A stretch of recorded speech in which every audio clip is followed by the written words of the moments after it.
Clémentine Piazza, bonjour. Bonjour. Un mort illustre ou pas, enfin bon, bref, peu importe, quelqu'un de décédé avec qui que vous n'avez pas connu et avec qui vous auriez aimé échanger, passer du temps, déjeuner, enfin que sais-je. Est-ce que ça vous inspire comme ça, à Euh, brûle-pourpoint? Aujourd'hui, je répondrai Molière parce que j'ai écouté un podcast Ah. récemment sur sa vie. Mhm. Il est habité dans le premier arrondissement où j'habite. Mhm. Et puis, je suis fascinée par le tour de France qu'il a fait pour être inspirée dans ses textes et comprendre aussi le peuple français, avant bien sûr de jouer pour le roi. Et puis, je suis assez fascinée aussi par ces ambiances de troupe Mhm. qui sont dans une forme de créativité constante. Donc voilà, ce serait mon choix, ce serait Molière. Oui, c'est un doux rêve.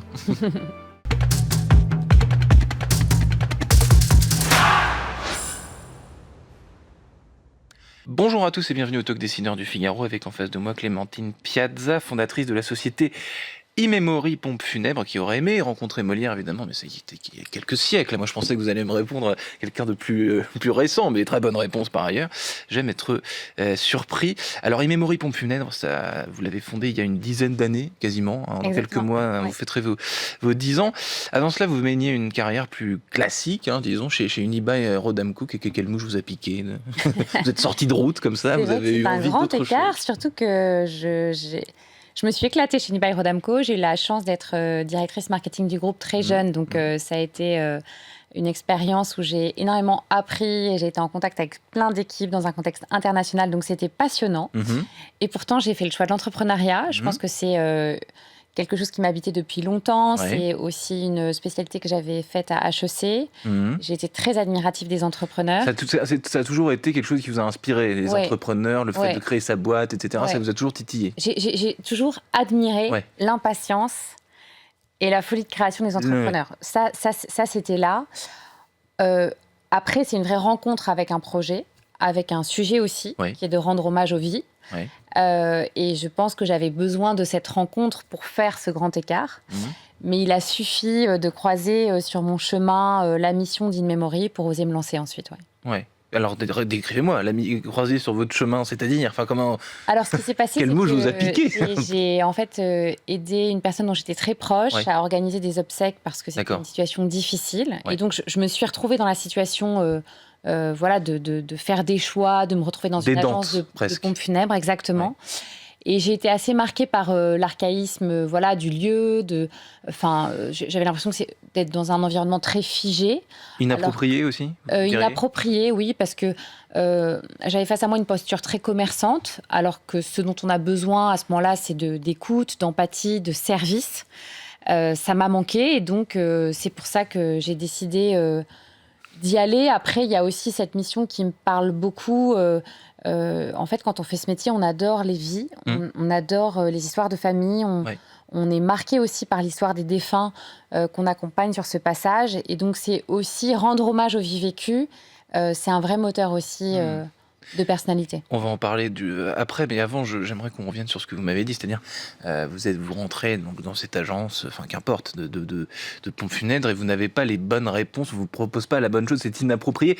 Typiquement, des exemples de choses qui La première chose, c'est de rentrer dans une boutique et d'être installé derrière une vitrine. Une boutique. Pour vous, une boutique, vous dites boutique, c'est un gros mot. Oui, pour ce moment-là, c'est inapproprié. C'est-à-dire, si vous consolez un ami, vous le recevez chez vous, on protège un peu la vulnérabilité. Enfin, je trouve que, en fait, mettre les endeuillés derrière une vitrine, au milieu de plaques funéraires où il y a écrit à mon père, à ma mère, voilà, on a une vue sur tous les drames qui pourraient se passer alors qu'on est déjà habité par sa propre souffrance, c'est inapproprié.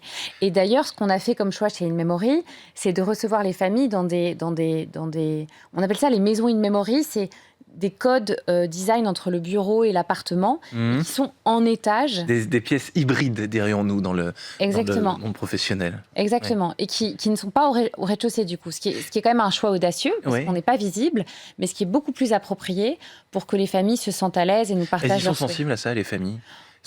Les familles qui choisissent, on reparlera ensuite de la concurrence de ce secteur, mais est-ce que le fait de ne pas apparaître derrière une vitrine de la même manière qu'on va dans une agence de voyage pour réserver je ne sais quel truc, parce que c'est sensiblement la même chose, il n'y a aucune confidentialité, est-ce que d'être effectivement dans un lieu clos, peut-être un peu intimiste, un côté cocon, est-ce que ça... Ça a un énorme impact. Ouais. Alors moi, je suis convaincue par l'impact des lieux sur les humains.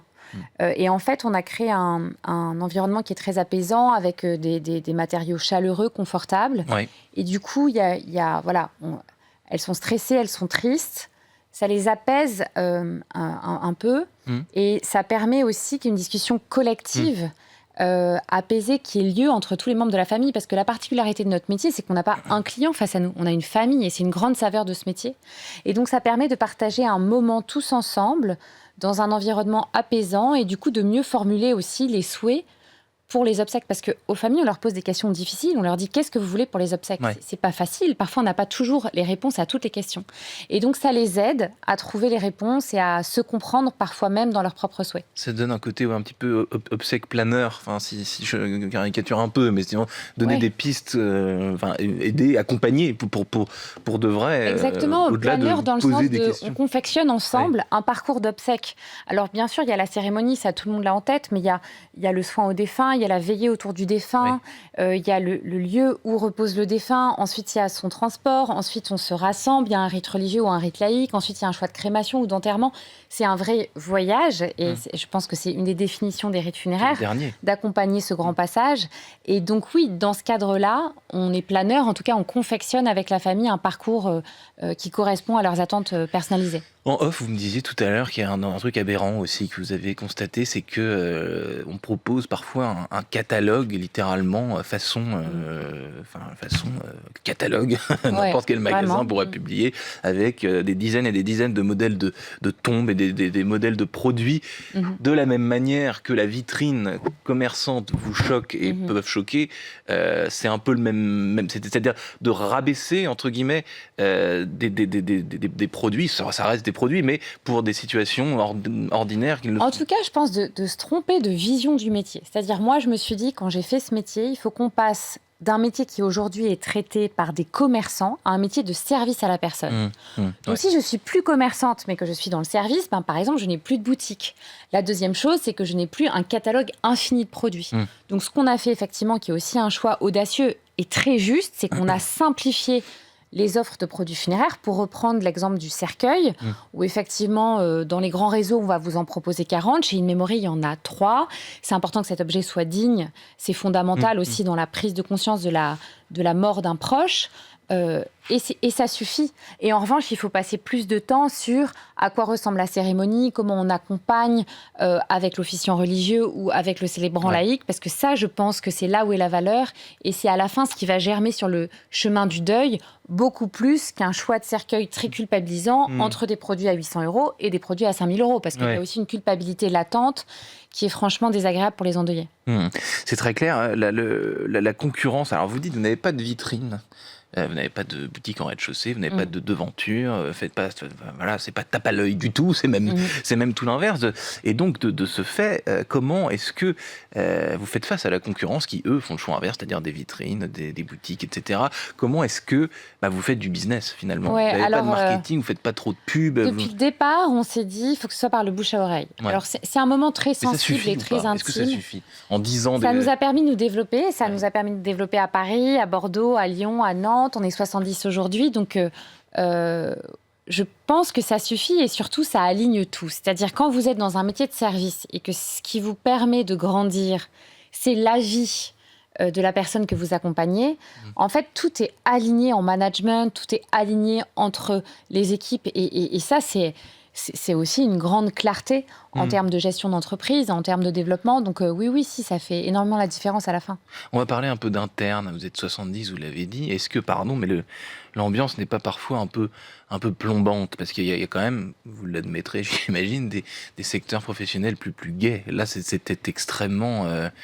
Alors, il y a ce côté, j'imagine, vous êtes au plus près des familles, donc vous connaissez l'histoire, vous êtes à un moment hyper intime, quoi. Donc, très intime. Comment est-ce que vous faites? Parce que C'est une charge mentale, j'imagine, en réalité. C'est un métier qui est difficile. Oui. En fait, on est en permanence dans la gravité.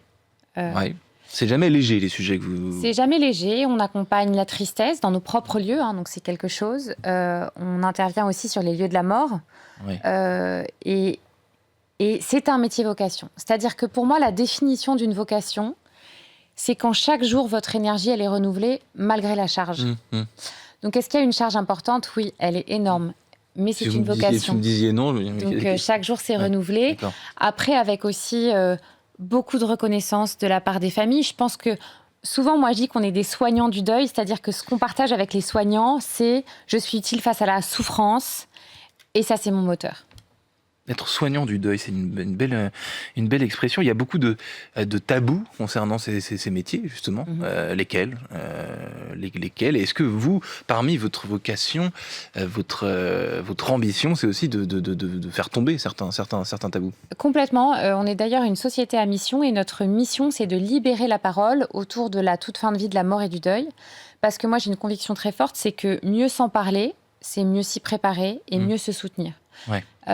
Et d'ailleurs, vous savez, des obsèques réussies, c'est bizarre de dire ça, mais c'est quoi des obsèques réussies ? Pour moi, c'est quand il y a du monde, quand l'Assemblée s'est soutenue, quand on a partagé un vrai moment qui fait qu'on va mieux et plus parler du défunt. Ouais. Est-ce qu'on pense à nos défunts tout le temps, tous ? Il y a 80% des Français qui sont en deuil, donc ça, c'est un permanent de société. Mais est-ce qu'on parle de nos défunts ?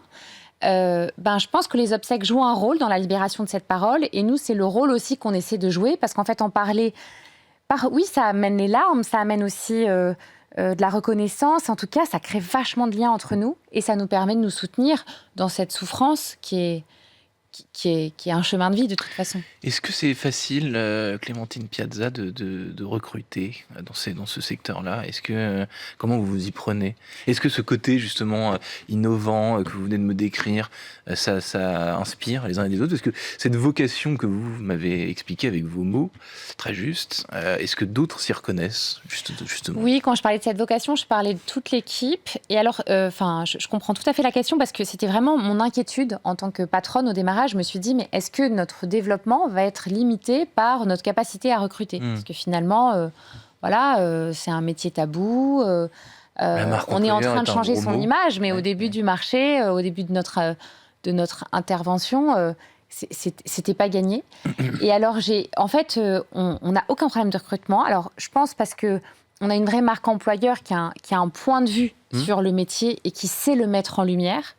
Moi, j'ai vraiment cette vocation de sortir les passeurs de l'ombre. Je le fais pour mes équipes, mais je le fais aussi pour ceux qui sont dans les EHPAD, dans les équipes de soins palliatifs, pour les agents de cimetière et de crématorium. On le fait à travers une exposition qui s'appelle Les Passeurs, qui met en lumière tous ces métiers. Donc, je suis très, très attachée à ça. Et ça, les collaborateurs, c'est un vrai moteur. Et puis après, on a surtout su développer un process qui nous permet d'identifier les qualités d'écoute et d'empathie pour être à la hauteur de ce que vivent les familles. Très clair, Clémentine Piazza, il nous reste 1 minute 20. Je vais te poser une dernière question. Une question d'ailleurs que tout le monde se pose, ou s'est déjà posé, ou se posera à un moment donné, c'est comment souhaiterions-nous mourir ? À quel endroit être enterré ? Comment ? Etc.